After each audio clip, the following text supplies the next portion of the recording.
Hello, ഇന്നത്തെ എന്ന് പറയുന്നത് ഒരു ഹെയർ കട്ട് വീഡിയോ ആണ്. അപ്പോൾ ഞാനിവിടെ കുളിച്ച് വന്നതിന് ശേഷം മുടിയിൽ നിന്നിട്ടിട്ട് വെള്ളമൊക്കെ പോകാനായിട്ട് എൻ്റെ കയ്യിൽ ഡ്രയർ ഇല്ലാത്തതുകൊണ്ടും ഫാൻ്റെ മൂടി തന്നെ വന്നിരുന്ന മുടിയൊക്കെ ഒന്ന് ഉണക്കിയെടുത്തു.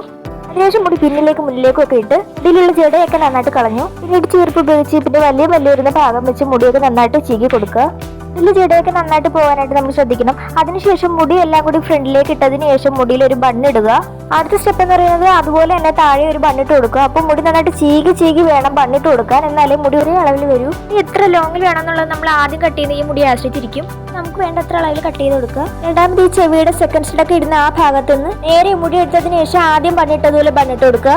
ഒന്ന് ഇതുപോലെ മുകളിലും പിന്നെ താഴെയായിട്ട് ഇട്ട് കൊടുക്കുക. രണ്ടാമത്തെ ലെയർ കിടക്കുന്നത് ഈ കട്ട് ചെയ്യുന്ന മുടി ആശ്രയിച്ചിരിക്കും. അപ്പോൾ നമ്മൾ അതിനനുസരിച്ച് കട്ട് ചെയ്ത് കൊടുക്കുക. ശേഷം ഈ കൃതിയിൽ നിന്ന് 3 വിരൽ വീതിയിൽ മുന്നേ എടുത്തതുപോലെ ഒരേ അളവിൽ മുടി എടുക്കുക. പിന്നീട് മുകളിലും താഴെയായിട്ട് ബണ്ണിട്ടതിന് ശേഷം കട്ട് ചെയ്ത് കൊടുക്കുക. ഇത്രയുള്ള ഹെയർ കട്ട് എന്ന് പറയുന്നത്. പാർലർ കിട്ടുമ്പോൾ ഇത്ര പെർഫെക്ഷൻ എന്ന് എനിക്ക് തോന്നിപ്പോയി. വീഡിയോ ഇഷ്ടമായിട്ടുണ്ടെങ്കിൽ ഉറപ്പായിട്ട് എന്റെ ചാനൽ സബ്സ്ക്രൈബ് ചെയ്യുക, സപ്പോർട്ട് ചെയ്യുക. Thank you.